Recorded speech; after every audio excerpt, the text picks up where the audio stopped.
Good morning, boys and girls, from Black Powder headquarters and the Bojangles studio high on Sassafras Mountain.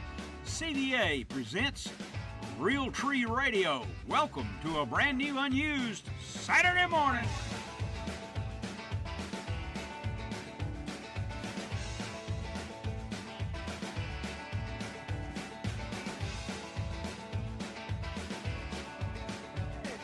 Good morning, boys and girls, from Black Powder headquarters and the Bojangles studio high on the mountain in North Georgia. This is Real Tree Radio, and O'Neill outside for a very special opening day Saturday morning. Yes, indeed. Everything's wonderful. We've got a great opening day. You might get wet if you're deer hunting this morning. And we have guests today, and I'll tell you who they are. It's Charlie Killmaster. He's a state deer biologist. And Mitchell Crump is a law enforcement officer with the Department of Natural Resources, and we'll be talking with them over the next couple of hours, and we'd love to entertain your calls, 404-872-0750 in the Atlanta, Georgia area, and across the nation from Sacramento to Little Rock to Columbus to Pittsburgh, Philadelphia, Houston, and Dallas. It's 800-972-8255. So if you have questions about deer biology and law enforcement, and I'll be passing along those questions to our guests this morning, so we welcome your participation. The program is brought to you, and this is necessary, it's self-promotion, is brought to you by Hayes Auto Dealership, CVA Muzzleloaders, Real Tree, Striplings, Quality Deer Management Association, Tough Sid, Pennington, Zach Brown Southern Grind Knives, Thorogood Boots, the Governor's Gun Club, Horsetown, Cherokee County Toyota, and Snellville Heating and Air, and we go all over the country and all over the world. It's televised, so let's see. Let me get to something here before in self-promotion. You can watch O'Neill Outside today on Fox Sports Southeast, Fox Sports Sun, Fox Sports Arizona, the Pursuit Channel, Hunt Channel, and just about everywhere. It's on every day. It's sickening, really, but you can watch O'Neill Outside there or at o'neilloutside.com and on YouTube and the YouTube channel. Before I go to the first break, I would encourage you to go to o'neilloutside.com, and there you can find the Zach Brown Southern Grind guest book. And if you offer a suggestion, a question, or an observation, and we use that on the television show, then Zach Brown will send you a black and tan jackal knife. Knives, this is the kind of knife you keep forever. Welcome back, everyone. You're listening to O'Neill Outside, Real Tree Radio, the #1 live outdoor-based radio program in the country. We have guests today, very special. 2 times a year, we have guests from the Georgia Department of Natural Resources, people who really know what they're doing, not usually O'Neill's BS.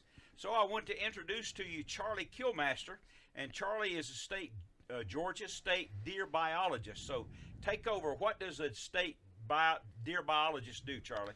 Well, I run all of our deer data collection and analysis. I coordinate all of that. I coordinate our disease surveillance across the state, and I deal with a lot of policy, helping to inform and set hunting regulations, and I do a lot of customer service work. I work with a lot of hunters, and being a hunter myself, that's probably the most rewarding thing is helping out the public. Charlie came in last night. He lives 2 hours away from the studio here, and we had quite a few conversations last night about deer population and habitat, and we'll be getting to all of those. But before we do that, and before we entertain your questions, then I want to introduce also to you Mitchell Crump. And Mitchell is a game, for want of a better term, you're a game warden. Yes, right? I'm a game warden. You're a game warden. Where do you live, Mitchell? I live over near Cleveland, Georgia. Okay. And what's your area that you cover? Our work section is Lumpkin County. That's my assigned county. Then I work Dawson and Forsyth, Gwinnett, Rockdale, and DeKalb. Gee whiz. Yeah, we're spread out on that. You sure are. So. Kidding. Well, we'll entertain questions for either of these fellows or both. But let me start out one at 13 after the hour. And in the studio at WSB, I have Paul. And Paul, is that someone who's just listening, or is that a caller? Someone just listening. That's fine. So, all right, let's do this. Charlie, How many white-tailed deer are in Georgia? Number one. How many hunters are after them this morning on opening day? Let's see, the deer population. I'll give you a guess because nobody knows. We have a hard enough time counting people in the state, and it's difficult to count deer. We do run a population model that gives us an overall trend. So, but our last estimate was somewhere around 1.2, 1.3 million. And I know that sounds like a lot, but we got almost 10 million people in the state. Mm-hmm. So there's 10 people for every deer at least, and we're a big state. We're the biggest state east of the Mississippi, and when you multiply that out across, we're on average across the state, that's somewhere between 20 and 30 deer per square mile. Okay. How many hunters are out there this morning, and how many? Well, better that question, and then two, how many deer hunters will we have over the season? Well, over the course of the season, we'll have about 350,000 deer hunters, and I would say the vast majority of them are probably out on opening morning. Oh, I would say so. In the rain. Okay. How many deer will be harvested over this course of the season? We generally kill between 350 and 400,000 deer on an annual basis. Okay. Now, with all those numbers in mind, then the audience is sitting there saying, "My goodness, that sounds like a lot," and it is. And it is. And it is. Are those the desirable numbers that you want for the habitat and the number of hunters? It is. We are in the best place that we've been my entire career of almost 14 years now with the deer population. It's we've seen some ups and downs. We've seen it too high. We've seen it too low, and we're right where we want to be. And hunter numbers are up, and we're in a great spot. Oh yeah, that's encouraging that the hunter numbers are up because of all the gear that they buy, the excise taxes that they pay. Hunters pay their own way. Let's see now, Donna. We'll get to Donna in a moment. Charlie, let me make a statement before I get to the serious business with Mitchell here. Let me make a statement and let you comment, if you will, please.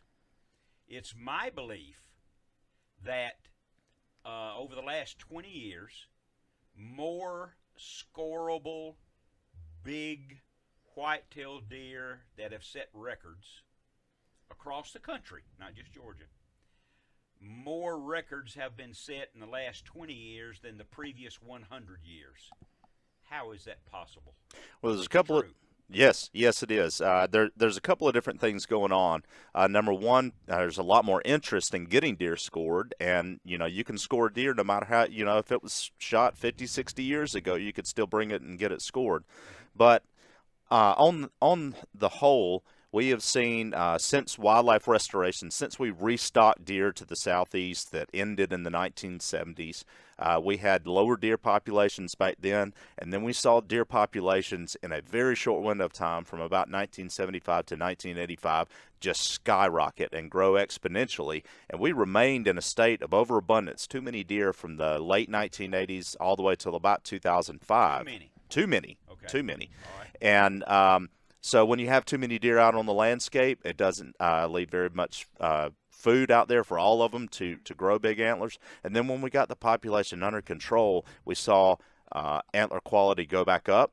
And so we've got a considerably more deer now than we did up until 1975, and we got good quality. So the last, I would say, 10 or 15 years have been just the sweet spot for quality deer all over the southeast. Okay. Are organizations like Quality Deer Management and other organizations like that, and privately funded organizations, are they allowing the deer to get older? Right. Age is the other big component. You saw the rise of the style of management, quality deer management, come along during that same time. For up until the 1990s, all of the states had regulations that were practicing what we call maximum sustained yield. So we had most of our harvest shouldered on the backs of the 1.5-year-old bucks out there. They're the most expendable animals in the population, and you can still grow it. And since that time, we've seen a shift towards actively and appropriately managing doe populations and promoting older age structure in the buck segment. And that older advanced age structure has really made the biggest difference. Okay. There's age, nutrition, and genetics that go into growing antlers, and age is by far the most important one. Okay. He lives longer, he gets bigger. That's right. Okay. All right, we've got time to ask you, Mitchell. What is the violation by the deer hunter that is a surprise to him? In other words, you get him, you apprehend him, and you start asking him questions, and he says, "I didn't know that." The biggest violation we deal with that they don't know about is license violations.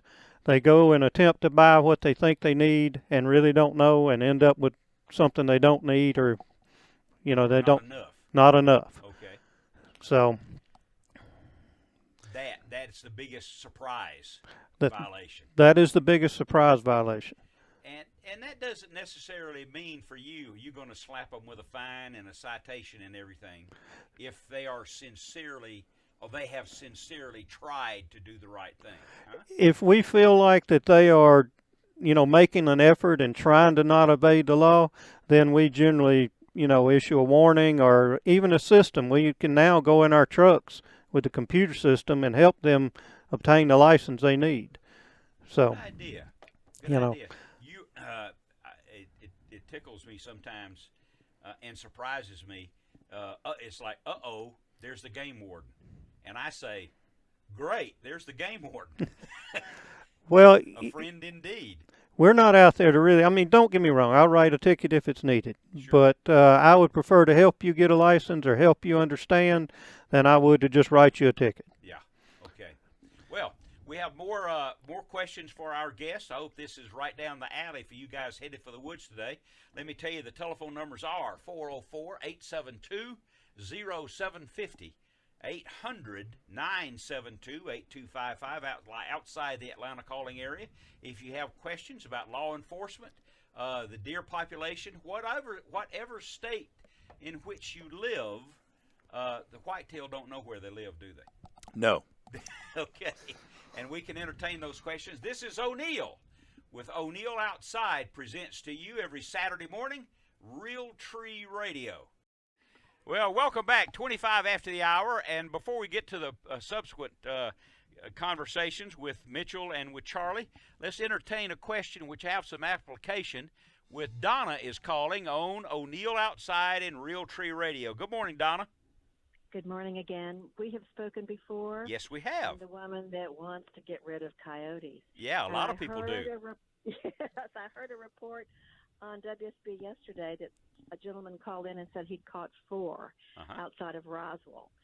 So whoever it is that called you some weeks back and said he'd killed 400 up in the mountains, I wish he'd call and leave your producer his number, because I want to organize a posse. The prospect of I've talked to your experts. I can't get farmers to have cages to catch coyotes or traps. They're not interested in that on their property. They just want them killed. Yeah, so I understand. I'd rather have a hunter. I just can't get anybody interested. They've got horses and cattle and lives to lead, and so they just don't want to be checking traps. So, Donna, let's ask Charlie Killmaster for a little bit of a direction that if you'll listen, maybe it might help you. Charlie? I'm one more thing, Okay. O'Neill. I'm the woman you said one time you would tell me the story about It's a Wonderful Life, the filming. I'm going to call you at Christmas, and I want to hear about that story. Okay. All right. We'll Thank get you. to that story. Charlie, what about the coyotes? First of all, hi, Donna. How are you? Good morning. I'm fine. Thank you. There's a couple of suggestions I have for you. If you go to our website, georgiawildlife.com, you can find a list of nuisance trappers that you can hire to come trap coyotes. Now, I heard you mention you wanted some hunters to come in and try some calling.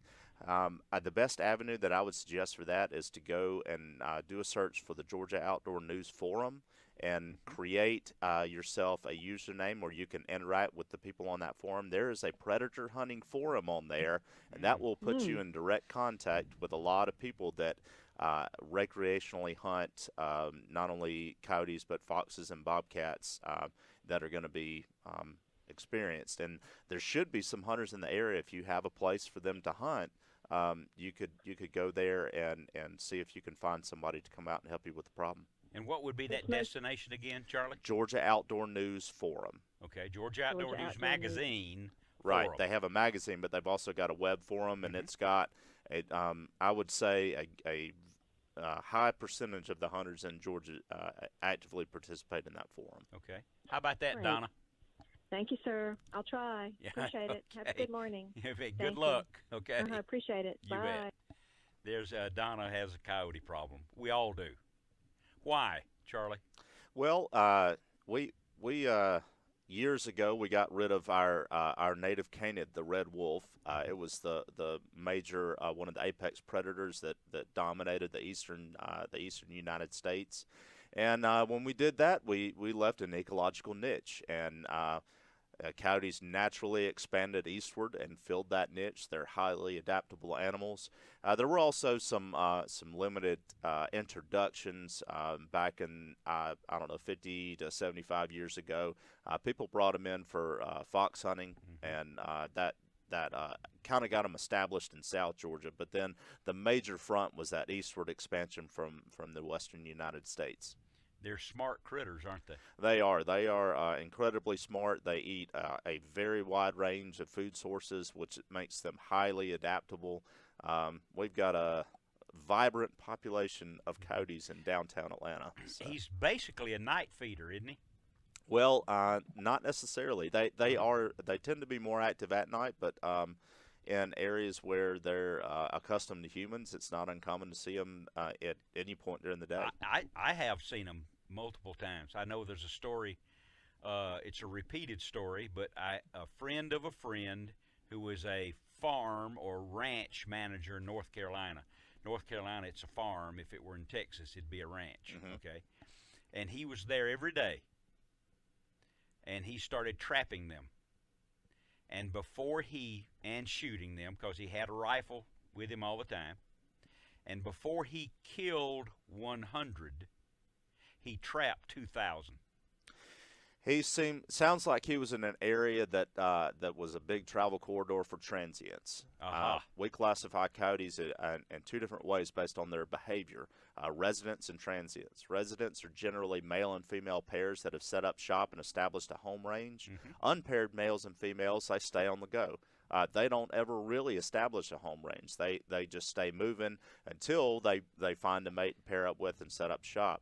And if you're in an area that happens to be a good travel corridor with major road systems or something like that with green space on either side, then you're going to see those transients. And when you see a coyote, a lone coyote, the likelihood is you'll probably never see that individual again.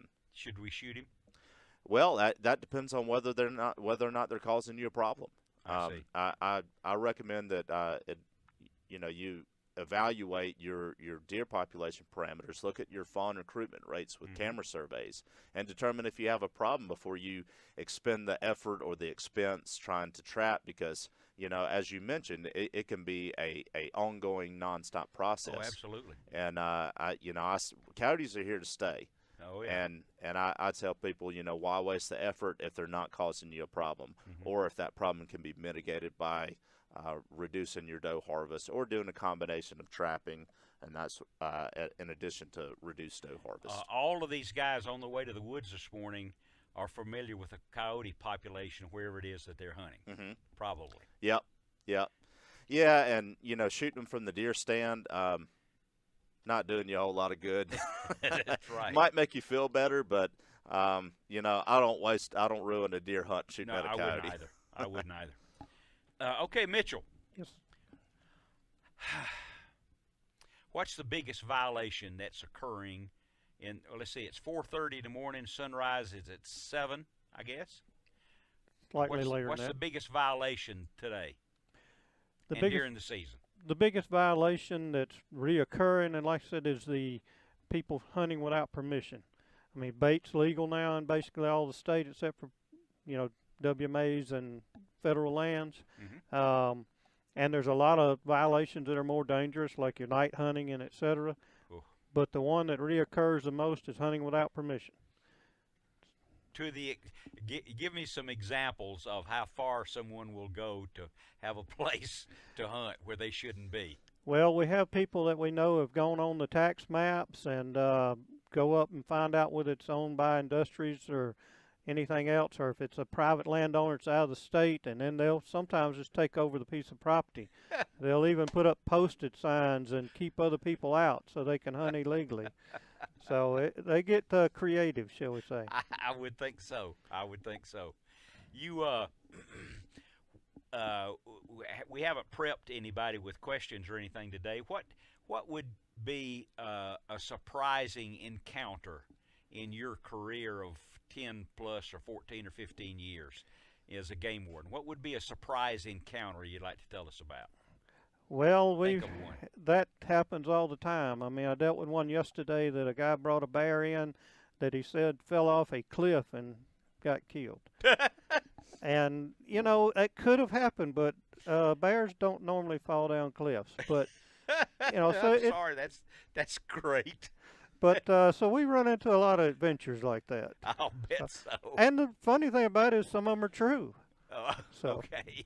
Well, did the bear have a bullet hole in him? No, it didn't. I'm pretty sure he got hit by a car. So. I guess so, yeah. But all right, here's a question then that points me to the following before the next break. Whether it's a white-tailed deer or whether it's a black bear, whether it's private property, a wildlife management area, whatever the case might be, in the state of Georgia, because you can't comment about other states, who owns that deer and who owns that bear? Who owns the deer, Charlie? People of the state of Georgia. Okay, and the bear? Same thing, people of the state of Georgia. We do not own these animals. Not individually. Yeah, right. Not until you put a bullet in it legally. Yeah, okay. once you kill it legally, you become the owner. I see.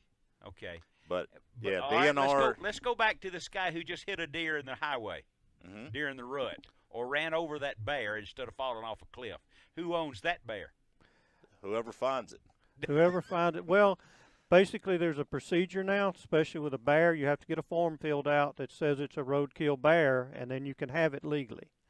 Okay. We have a state law that specifically allows that people that hit an animal, they have the right to take that animal home and consume it. Okay. Don't they have to notify the county With the or bears, something they of that do. nature? With the bears, they have to notify. My suggestion is if it's been an accident, usually there's a police report. Get a copy of the police report or get a card from the officer and that says, you know, roadkill or whatever. That way you're covered when you carry it to a processor. You don't have to put it on your harvest record or anything else, because when you get to the processors, they're going to ask you how you obtained this, you know, carcass. Right, because it doesn't have a bullet hole in him, for one thing. Well, it doesn't have a bullet hole. Plus, you know, you're not supposed to have it unless you can prove who killed it or how you got it. I see. So, like I said, get something that says it was an accident, and then you'll be clear. Well, these aren't burdensome regulations. No, and in fact, we've made several strides in recent years to actually simplify our regulations. You know, we talked about licensing being an issue in this last major overhaul last year of our license system. We even simplified our license structure. We did away with a lot of different license types and grouped things together to make it simple. And you used to need a wildlife management area license. That's one that's gone. Every hunting license now has the privilege of hunting on public land. Okay. Well, I'll make this statement. We'll go to a break, and we'll handle it in a few minutes. Our wildlife management areas, stop me when I go wrong when I get back, our wildlife management areas are underutilized. Sure. Am I wrong? No. They're underutilized, aren't they? I agree with that. Okay. Well, we're going to go to a break. Telephone numbers are 404-872 0750 800 972 8255. Glenn, you hold on. Welcome back. 40 minutes after the hour, our special guests today are Mitchell Crump and Charlie Killmaster, and we're talking about outdoors, deer hunting, law enforcement, and so on. And first of all, though, here's a question we want to entertain. Glenn is calling from Jasper, Georgia, on Real Tree Radio. Good morning, Glenn. Good morning, everybody. How y'all doing? Oh, we're doing really good. It's very informative, don't you think? Yes, sir. Yes, sir. It most certainly is. Okay, what's your question? Well, I've been hunting the National Forest in North Dawson County and South Lumpkin County for 20 years. Mainly, I used to hunt a lot right there behind, we'll call it Frosty Mountain. Okay. Right there in your backyard, O'Neill. Yes, indeed. All the way over to Nimberville Baptist Church. And the National Forest that used to be Blue Ridge Wildlife Management Area. 10, 15 years ago, half of Blue Ridge WMA was cut in half and turned back to just National Forest. Okay, with all that being said, the past 2 weeks I've hiked Lance Creek and Jones Creek watershed areas from there almost all the way to Springer Mountain. Oh, boy. And the hog population in those creeks have completely devastated that area. And I'm wondering why the state or the DNR has not allowed individual trappers to go in there and set some type of hog traps to try to eliminate this, because everyone knows, they're direct, they're an invasive species and they're just in direct competition with the deer, bear, and the turkey. And I'm wondering, how is this going to ever be addressed? Okay. Who wants to jump in there? I can Okay, hopefully Charlie? tackle that. Well, we do a lot of trapping ourselves, and we have moved to the new hole sounder trapping methods. We've got quite a few of the Jaeger Pro and Boarbuster corral traps that are a lot more effective than the old style traps. We have certainly entertained the idea of allowing some members of the public by permit, and I think we have flexibility to do that on a permitted basis and a case-by-case basis. With that area being on the National Forest, that's going to be a trickier prospect, and it would have to be something that you would work through the Forest Service to do. We are a lot more limited in our management activities on the National Forest, even in the WMAs on the National Forest, than we are, say, on a state-owned or state-leased WMA. So there's just, the Forest Service has a lot more rules that they're subject to that we wouldn't have to deal with otherwise. So we've got a hog problem all over the state, and it's a really tough nut to crack, and we're making progress, but it's slow progress. Okay, Mitch, you've got some input. I would say that there are several small tracts of private land in that area, and several of those homeowners do actively try to trap and pursue and have hunters in to help the situation, but that being Forest Service, the state really can't do much about it. Okay, that Forest Service keeps popping up here in this question, doesn't it? Yes.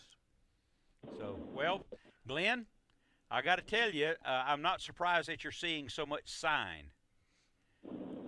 Yeah, it's terrible back there. I mean, I quit hunting the Frosty Mountain area because there's more bear there than there are deer. And I moved out from there and moved back to my old stomping grounds over there in Lance Creek, and now I'm seeing more hogs than I do deer or bear.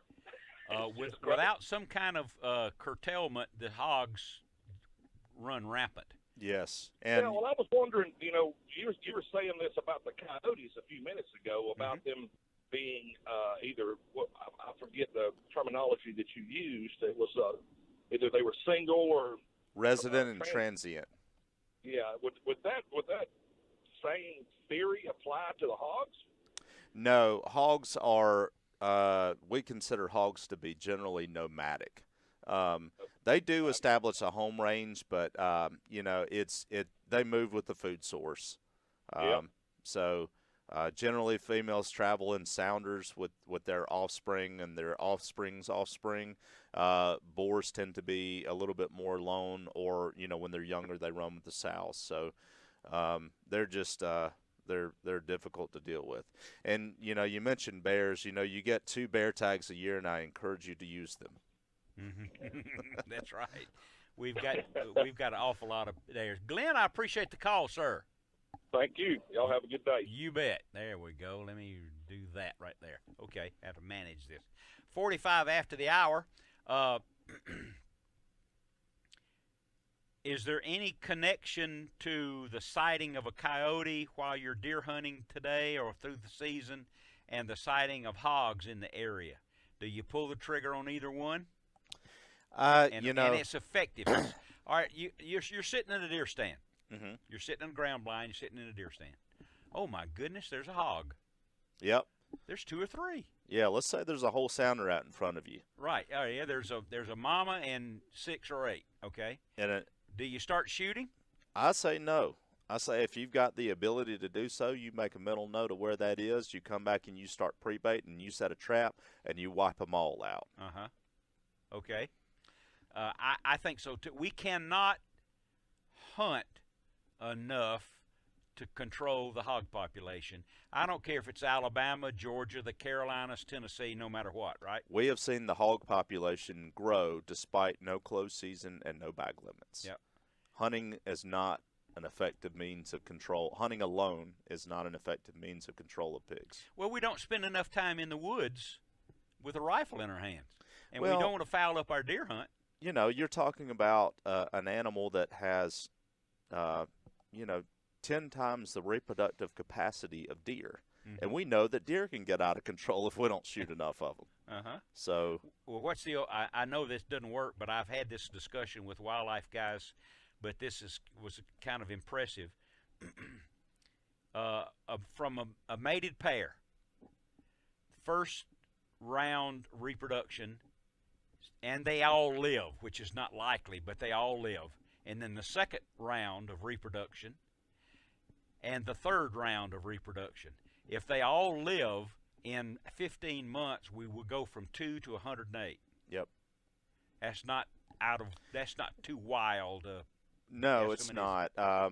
Hogs can breed. They can start reproducing at 6 months of age. A young sow can, and they can breed 2 times a year, and really they can squeeze a third time in there if you stretch that year out to 13, 14 months. Yeah. So it's insane. And on top of that, they have 5 to 7 young, maybe up to 9 in some rare circumstances. Mm-hmm. But what you have here is an animal that was domesticated for several thousand years and bred to have exceedingly high reproductive rates, higher reproductive rates than any other ungulate in the world of that size, and then cast back out on the landscape and living in a wild state. And he eats anything and everything, doesn't he, Mitchell? Definitely. They will destroy a food crop. Well, it's the proper terminology for that, Mitchell. Is he an omnivore? I believe that. Yes. He eats anything and everything. Anything and everything. What is so surprising to me is he eats down a foot deep. He roots down and eats the roots. Yeah, in a lot of cases, it looks like you've come through and just taken a turning plow and turned the whole landscape over. Much like bears, and that's the reason hogs and bears have done so well up in the mountains, is they can exploit resources at things like a deer camp because they can dig. They can break up stumps. They can get beetle grubs and all kinds of stuff out of the ground. They can get roots and tubers, and they can exploit these resources that are not available to a lot of other animals. And that's why the mountains, with the lack of timber harvest that's gone on in them, it has just been a lot more conducive to bears and hogs. I don't hunt much up here in the mountains because I can tell you that when you get out of the truck, it's uphill. Yeah. And it's uphill to go back to the truck. I don't know how that works, but it's all uphill no matter where you go. Yep. I know I would hate to have to drag a bear out of these woods. Yep. I wouldn't drag a bear out of these woods. I'd take him out in pieces on my back. There you go. That's a good idea. 404-872-0750, 800-972-8255. It's 49 after. We've got time for this. So if he's up, let's speak to Don. What do you say, Don? Hey, Neil, how you doing? I'm Ocean just Isle, fine. North Carolina. Yeah, and Don is calling from? Ocean Isle, North Carolina. Okay, we have to make sure of that. I got to get that in. You betcha. I live in a residential area over here, and we're having abundance of deer over here, and I feed the deer corn in the side yard, try to take some of the pressure off the rose bushes. but I've seen one female deer. She's got some black spots on her that are very prevalent, and I've seen her for about 3 years. I've never seen her with any fawns. Do deer have brucellosis like cattle and bison? Charlie? Well, you know, generally speaking, no, they don't typically get it. They can in some cases be infected with some of that, but it's not common in deer. However, it is very common in hogs, and a big disease concern that humans can get from feral hogs. My guess would be either there's something wrong with her reproductive system, or that she's doesn't have adequate fawning habitat. Maybe she's one of the younger females in the area, doesn't get the choice fawning sites, and coyotes are picking off her fawns when she's dropping them. Okay. So that would be my guesses. Don, this is your fault. You're doing something bad over there. What is that? I don't know, but just your fault. It could be it. It's the story of my life. That's exactly right. O'Neill, enjoy your show and enjoy these guys on. I mean, it's very, very interesting to the knowledge they have about our deer population. I wish we had some people that had that same knowledge with the fishing, saltwater fishing over here. That too. Well, fishermen are knuckleheads. These two guys right here are scientists. Then you lie about what you catch. So anyway, that's exactly right. Thanks for calling, Don. Have a great weekend, pal. All right, we're moving right along. It's 52 after the hour, and we're handling some terrific subjects. So we've got to go to a break here in a minute, but I'm going to give you a chance over the next 90 seconds. Tell me something when we get back that you would like to discuss. All right, with your expertise and background, both of you, you've got 1 million people in front of you right now. When we come back, what would you take in that opportunity to tell everybody about deer or deer hunting, about law enforcement, whatever? Just find out what it is. You got 1 million people that you're gonna say this to, which is an unusual opportunity. Okay? Sure, definitely unusual opportunity. So, in the case of, I do have a minute, so I want to take a self-promotion here. I would ask you to go to o'neilloutside.com. Right there on the home page is the Zach Brown guest book. Leave your question, your comment, your observation. If we use your comment on the television show, then Zach Brown will give you a Jackal black and tan knife. And this is an outstanding piece of merchandise, which we will be happy to send you. And number two, if you're a local guy at Horsetown stores across Georgia and at Cherokee County Toyota, all you have to do is walk in and say, I'd like to have my O'Neill Outside hat. At 57, we got a short segment coming up. It's 57 after the hour, but we want to handle it in the following fashion. Now, let's go to Mitchell first. What would you like to tell the 1 million people that are listening right now about what's your message? My message to y'all is take the extra minute and be safe. Think about everything you're doing, from climbing a tree stand, putting the harness on, properly pulling up whatever weapon you're using. If you're in a boat, wear a life jacket or have it easily accessible. Anytime you're hunting, take that extra second, think about what you're doing, because I could save your life or somebody else's. That's right. This is supposed to be fun and productive, and you need to live so you can go back and lie about it. That's right. And if you're out recreating, a lot of people don't think about it, but all of these are hazardous, and just like I said, take that literally extra second to think about what you're doing. Good idea. Charlie? Well, I'd like to talk about license fees. You know, we've got an Good excellent user pay, user benefits system. Hunters Fund Conservation. We got our money from one of two ways: our license fees, and then a federal excise tax that's embedded in the cost of firearms and ammunition. It's about 11% these days. I didn't know it was that much. Yes, and it sounds like a lot, but I'm telling you, that's what brought wildlife back to the state of Georgia, and that's what keeps it maintained now. Well, so, what was the name of that act, and when was it? That is the Pittman-Robertson Act of 1937. It's been modified a little bit over the years to increase that, but we commonly refer to it as the Wildlife and Sport Fish Restoration Program. Okay. we pay our own way, don't we? That's right, for the benefit of all Georgia citizens. And all Georgia wildlife. That's right. And for every hunting license that's bought, and for those of you that might be of an age where you still get a free license, go on and buy that senior sportsman's license, because then we can count you every year for the rest of your life, and we bring in $50 of federal money for every license that's sold.